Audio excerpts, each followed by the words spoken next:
नमस्कार दोस्तों, मैं रुद्र टारगेट विदार के चैनल पर आपका हार्दिक स्वागत करते हैं।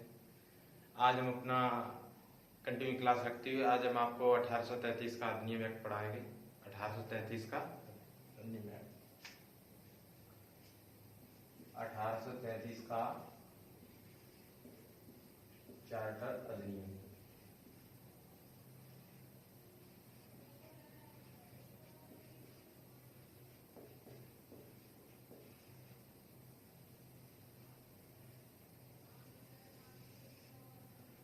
अठारह सौ तैतीस के चार्टर अधिनियम में थोड़ा हम आपको ओवरव्यू दे देते हैं कि ये लाने की जरूरत क्यों पड़ी। इससे पहले मैंने आपको 1813 का चार्टर एक्ट पढ़ाया था।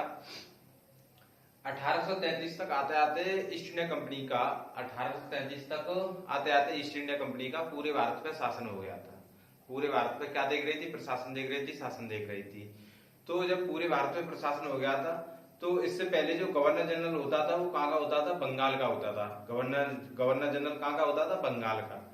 तो सबसे पहले इसमें यही किया गया कि जो भारत का जो बंगाल का गवर्नर जनरल है वो कहाँ का बना दिया गया था? बंगाल का गवर्नर जनरल बना दिया। जो भारत का गवर्नर, अब बंगाल का गवर्नर जनरल भारत का गवर्नर जनरल बना दिया गया था। ठीक है। अब इसमें अब क्वेश्चन ये आएगा कि बंगाल का अंतिम गवर्नर जनरल कौन था? बंगाल का अंतिम गवर्नर जनरल कौन था? चलो ये पॉइंट हम आपको लिख के समझा देते हैं कि बंगाल का गवर्नर जनरल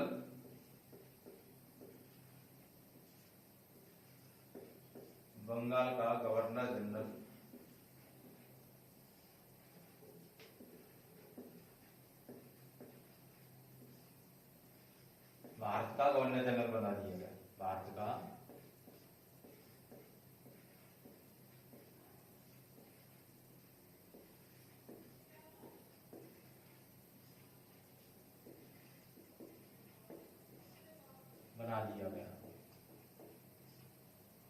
बना दिया। ठीक है। बंगाल का गवर्नर जनरल क्या बना दिया? भारत का गवर्नर जनरल बना दिया गया। अब जैसे क्वेश्चन आपका ये आ जाए कि बंगाल का अंतिम गवर्नर कौन? बंगाल का अंतिम गवर्नर जनरल कौन था? बंगाल का अंतिम governor general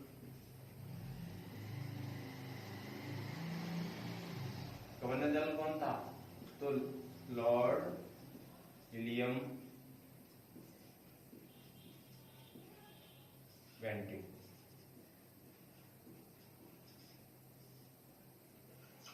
Lord William Bentinck. ठीक है। बंगाल का अंतिम गवर्नर जनरल कौन था? हम इस वजह से ये क्वेश्चन इस वजह से बता देते हैं आपको कि क्वेश्चन यहाँ से बच्चे कंफ्यूज हो जाते हैं कि बंगाल का अंतिम गवर्नर जनरल कौन था, तो इसमें कंफ्यूज हो जाते हैं। और यही हो जाए कि भारत का प्रथम गवर्नर जनरल कौन था? भारत का प्रथम गवर्नर जनरल भारत का प्रथम गवर्नर जनरल कौन था? यही लॉर्ड विलियम बेंटिंग। कौन था? Lord William Bentinck. ठीक है। तो ये मैंने आपको बता दिया कि बंगाल का गवर्नर जनरल कौन था अंतिम? Lord William Bentinck. और भारत का प्रथम गवर्नर जनरल कौन हो गया? यही हो गया कि जो बंगाल का गवर्नर जनरल था उसी को क्या बना दिया? भारत का गवर्नर जनरल। और उस टाइम कौन था? Lord William Bentinck. अब ईस्ट इंडिया कंपनी से ये बोला गया, अब देखो ईस्ट इंडिया कंपनी पे धीमे धीमे पूरे भारत पे कब्जा हो रहा था। धीमे धीमे पूरे भारत पे ऑलमोस्ट कब्जा ही हो गया। 80-90% पूरे भारत पे कब्जा हो गया। अब कब्जा होने के बाद फिर कंपनी से बोला गया कि अब कंपनी दो काम कैसे करे? व्यापार भी करे, प्रशासन भी संभाले। व्यापार भी करे, प्रशासन भी संभाले। तो कंपनी से बोला गया कि आप व्यापारिक कार्य है ना पूर्णतः बंद कर दो। कंपनी से क्या बोला गया? व्यापारिक कार्य पूर्णतः बंद कर दो। क्या बोला गया? ईस्ट इंडिया कंपनी अब ईस्ट इंडिया कंपनी अब क्या कर दिया गया? व्यापारिक कार्य पूर्णतः बंद। ईस्ट इंडिया कंपनी के व्यापारिक कार्य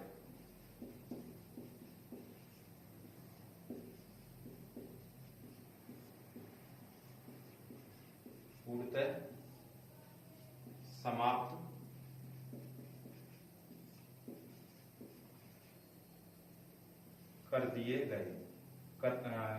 एशियन कंपनी के व्यापारिक कार्य पूर्णतः समाप्त कर दिया गया। ठीक है, अब हम आपसे अब 2 क्वेश्चन पूछते हैं यहीं पे कि क्वेश्चन में पहला मैंने क्वेश्चन किया कि ईस्ट इंडिया कंपनी के व्यापारिक कार्य आंशिक कब बंद किए गए। ईस्ट इंडिया कंपनी के आंशिक व्यापार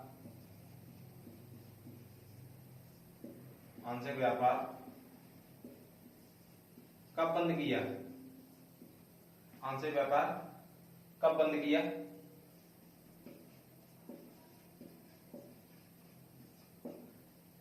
ईस्ट इंडिया कंपनी का आंशिक व्यापार कब बंद किया। मैंने आपको 1813 के चार्टर में बताया है कि कंपनी का जो 1837 के चार्टर एक्ट में पढ़ाया था कि कंपनी का जो एकाधिकार था, कंपनी का वो एकाधिकार क्या कर दिया था, समाप्त कर दिया गया। ठीक है, तो कंपनी का बस क्या व्यापार बचा था, चीन के साथ व्यापार बचा था और चाय का व्यापार में क्या कर सकती थी, ये चाय का व्यापार कर सकती थी। तो इससे हम क्या बोल सकते, आंशिक मीन्स थोड़ा। ठीक है, मतलब कुछ काम क्या कर दिए कंपनी के, बंद कर दिए गए। आंशिक तो इसका क्या आया 1813 का चार्टर। क्या आएगा 1813 का चार्टर। अब यही क्वेश्चन, अगला क्वेश्चन हम आपसे पूछते हैं कि क्वेश्चन नंबर 2 कि ईस्ट इंडिया कंपनी का व्यापार पूर्णतः कब बंद किया। ईस्ट इंडिया कंपनी का व्यापार पूर्णतः कब बंद किया। अब यहाँ पे क्या था, आंशिक था, यहाँ पे था आंशिक और यहाँ पे क्या पूर्णतः।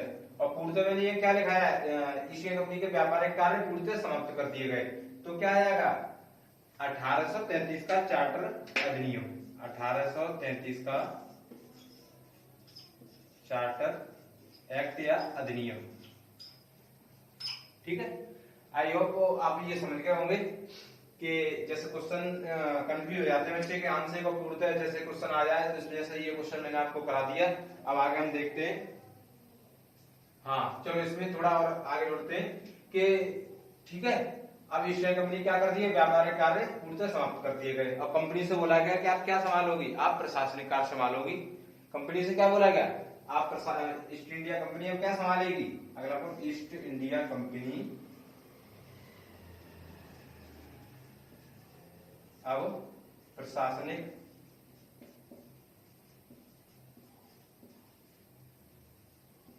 कार्य संभालेगी।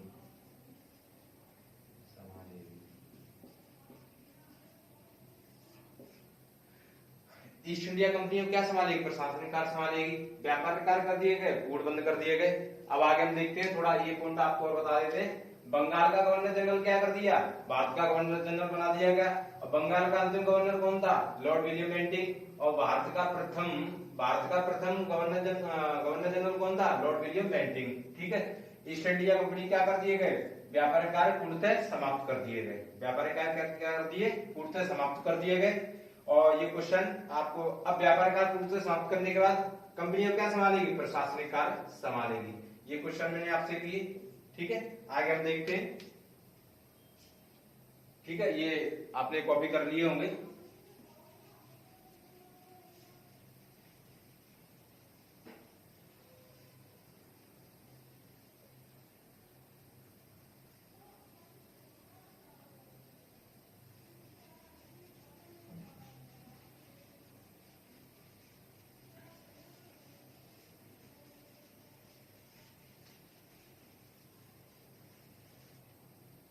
ठीक है, अब आगे हम देखेंगे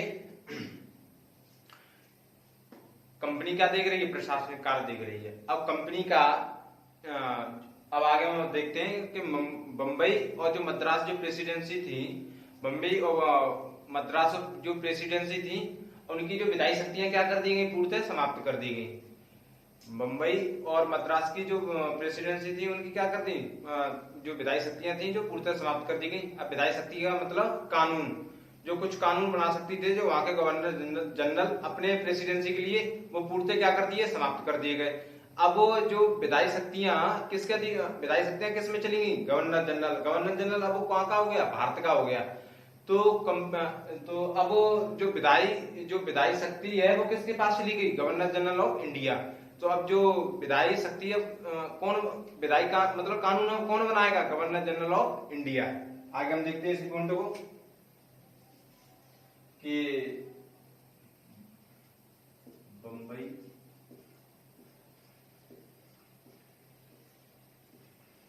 व मद्रास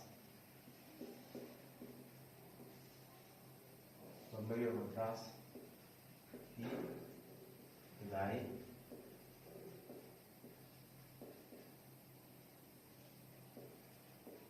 शक्तियां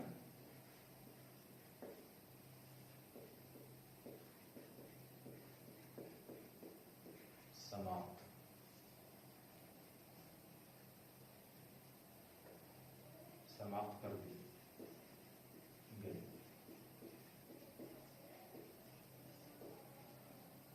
बम्बई और मद्रास की क्या कर दी? विधायी शक्तियां क्या कर दी?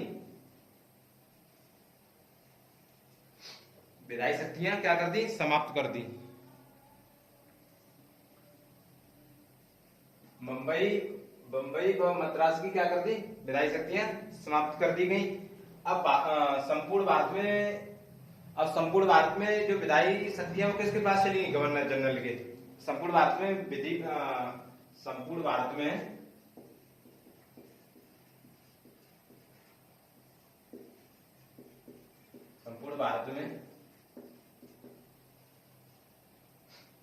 संपूर्ण भारत में अब विधि संपूर्ण भारत में विधि गवर्नर जनरल भारत का गवर्नर जनरल बनाएगा। ठीक है, भारत का गवर्नर जनरल बनाएगा।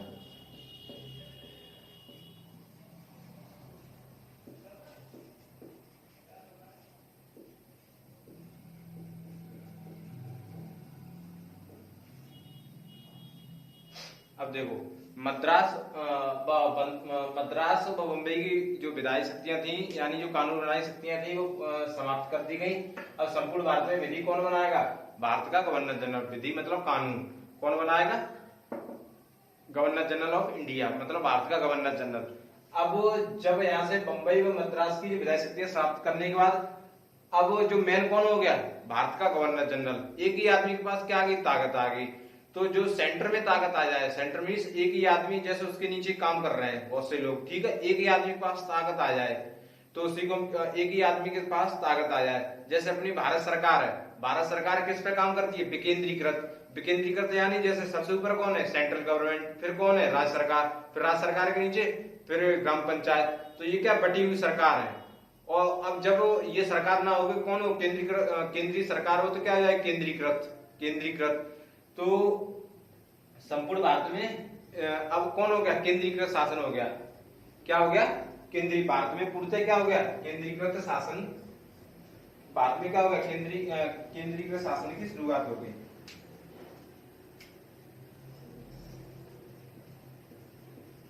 भारत में केंद्रीकृत शासन की शुरुआत हो गई।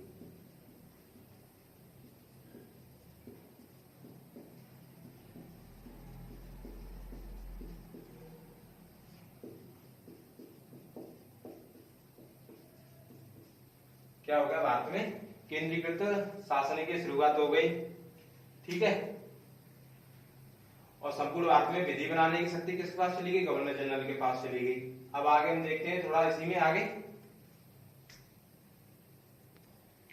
गवर्नर जनरल, इसमें देखेंगे हम गवर्नर जनरल और उसकी परिषद होती थी। गवर्नर जनरल और उसकी परिषद होती थी, मैंने आपको पिछली क्लास में बताया है। तो गवर्नर जनरल उसकी परिषद में एक मेंबर जोड़ दिया गया, टेम्परेरी अस्थाई मेंबर एक जोड़ दिया गया था। उसका नाम था लॉर्ड मैकाले। उसका क्या नाम था? Lord Macaulay. अब लॉर्ड मैकाले को जोड़ने की जरूरत क्यों पड़ी थी? अब जो लॉर्ड मैकाले था तो कंपनी में बहुत ज्यादा पक्षबाजी हो रही थी।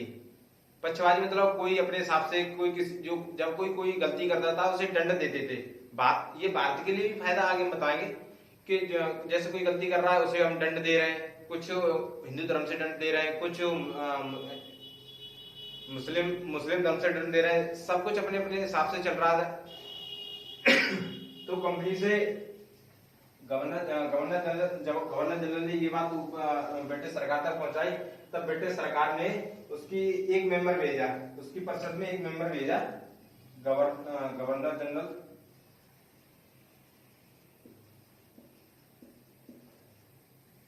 जनरल और उसकी परिषद।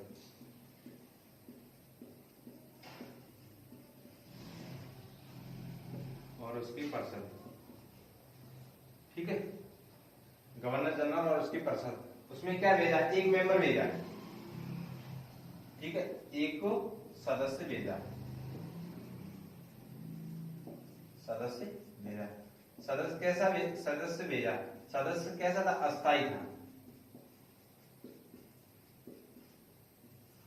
सदस्य कैसा था, अस्थायी था।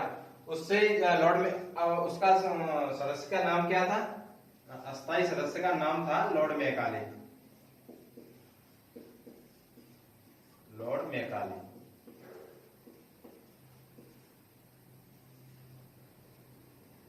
अब लॉर्ड मैकाले से बोला गया कि आप ऐसा दंड संहिता या ऐसा विधि बनाओ, ऐसी विधि बनाओ जिससे सभी को, कोई पक्षवादी न करके सभी को उसके तहत दंड दिया जा सके। तो लॉर्ड मैकाले से क्या बोला गया था, एक ऐसी विधि बनाओ जिसे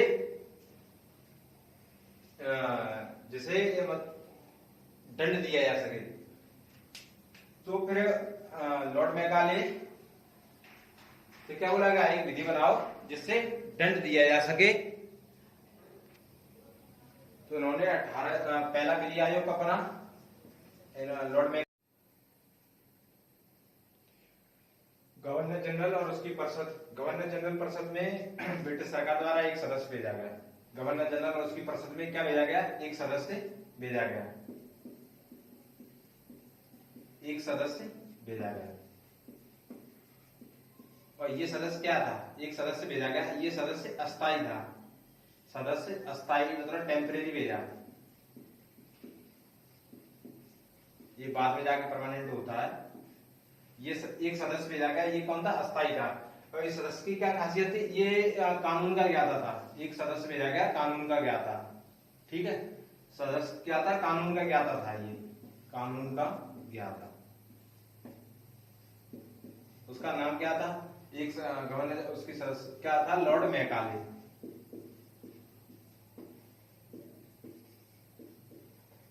उसका क्या नाम था, लॉर्ड मैकाले था। गवर्नर जनरल और उसकी परिषद में एक सदस्य भेजा गया। सदस्य का शुरुआत में कैसा था, अस्थायी, बाद में जाके ये परमानेंट होता है।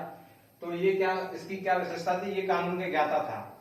ठीक है, उसका क्या नाम था, लॉर्ड मैकाले। लॉर्ड मैकाले से बोला गया कि भारत कंपनी के लिए और भारतीय लोगों के लिए एक ऐसा कानून बनाओ जो सभी पे अप्लाई हो और कोई पक्षवादी ना हो। क्या ना हो, कोई पक्षवादी ना हो। तो ये बात बोली गई किससे, लॉर्ड मैकाले से।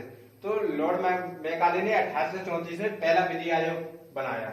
लॉर्ड मैकाले ने शुरुआत में 1800 पहला विधि आयोग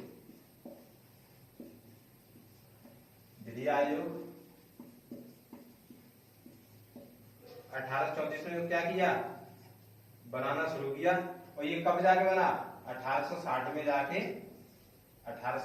जाके कंप्लीट हुआ या पूरा हुआ। 1860 में जाके पूरा क्या हुआ, पूरा हुआ। अब इसका क्या नाम रखा गया, भारतीय दंड संहिता। क्यों, भारतीयों के लिए था, तो क्या नाम रखा गया, भारतीय दंड संहिता। 1860 में जाके क्या हुआ था, कंप्लीट हुआ था। अब ये इसका क्या काम था, जैसे कोई भी गैर कानूनी काम कर रहा है उसे इसके तहत दंड दिया जाएगा। भारतीय दंड संहिता के तहत दंड दिया जाता है। ये अब भी अपने भारत में काम कर रही है, आईपीसी। इसे हम क्या बोल देते हैं, शॉर्ट में आईपीसी भी बोल देते हैं। आईपीसी 1860, ये अब भी अपने भारत में जो दंड दिए जाते हैं इसी के तहत दंड दिए जा रहे हैं, आईपीसी 1860 के तहत अब भी। अब आप सोच सकते हो ये कितना ज्ञाता होगा कि इसने 1834 में बनाने का 1860 में इसने पूरी कंप्लीट एक बुक बना दी थी 1860 में। दंड संहिता वो अब भी काम कर रही है, सन 21वीं शताब्दी तक अब भी काम कर रही है। 1860 में इसने बनाई थी। अब इसका क्या होता था, लॉर्ड मेकाले ये कानून क्या होता था, ये गवर्नर जनरल को सहायता कानूनी सलाह देता था कि आप ऐसा काम करो, ऐसा काम मत करो। शुरुआत में ये अस्थायी था, बाद में जाके आगे चल के ये क्या हो जाएगा, परमानेंट हो जाएगा। इस पहला विधि आयोग कब आया था, 1834 में। ये कंप्लीट कब हुआ, 1860 में। क्या नाम रखा गया, भारतीय दंड संहिता। आपका अगर क्वेश्चन आया है कि भारतीय की दंड संहिता किसने लिखी है, भारतीय की दंड संहिता किसने बनाई है, तो आप क्या लिख दोगे, लॉर्ड मैकाले। कौन से सन में, 1860 में। पहला विधि आयोग कब आया था, 1834 में। आगे हम अपनी देखते हैं क्लास को।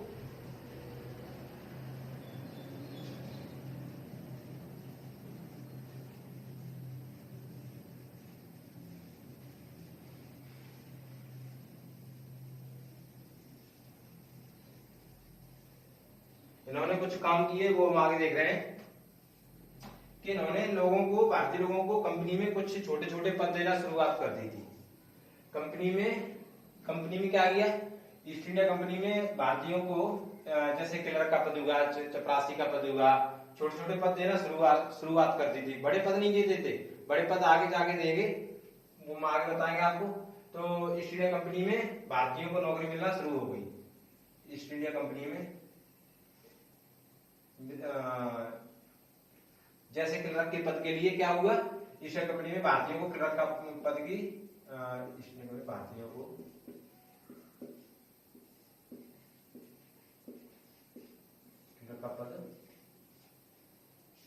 क्लर्क के पद पर नौकरी मिलना शुरू हो गई।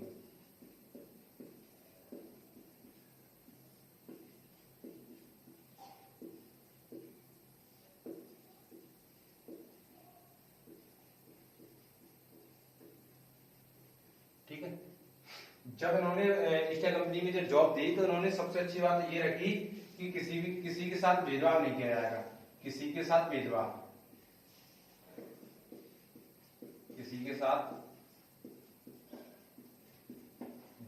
नहीं किया जाएगा। भेदभाव नहीं किया जाएगा। भेदभाव किस आधार पर, वो बताते हैं आगे। भेदभाव नहीं किया जाएगा, किस आधार पर भेदभाव, जैसे जन्म, जात, जन्म, ठीक है, जात, धर्म, ठीक है, स्थान, etc। इन्होंने जन्म, जात, धर्म आदि के स्थान पर क्या किया, भेदभाव नहीं किया जाएगा। तो यहाँ से कई परीक्षा में क्वेश्चन किया गया है कि भारतीय संवैधानिक विकास में फंडामेंटल मतलब मौलिक अधिकार का बीज कब देखा गया। भारतीय संवैधानिक विकास में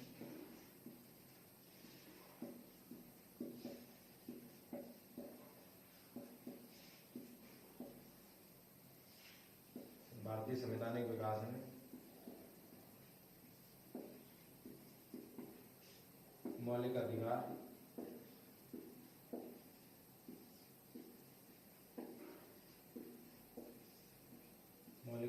का प्रथम बार कब देखा गया।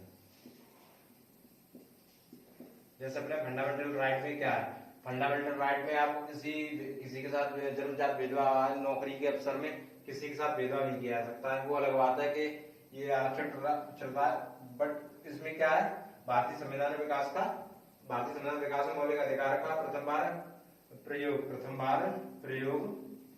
कब देखा गया, प्रथम बार बीज कब देखा गया, तो 1833 का चार्टर एक्ट।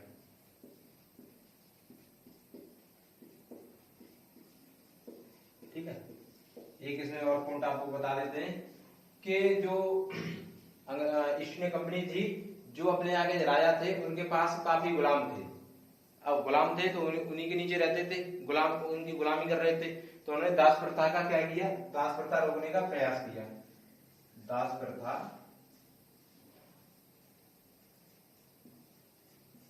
प्रथा पर रोक लगाने का प्रयास किया, रोक लगाने का प्रयास किया।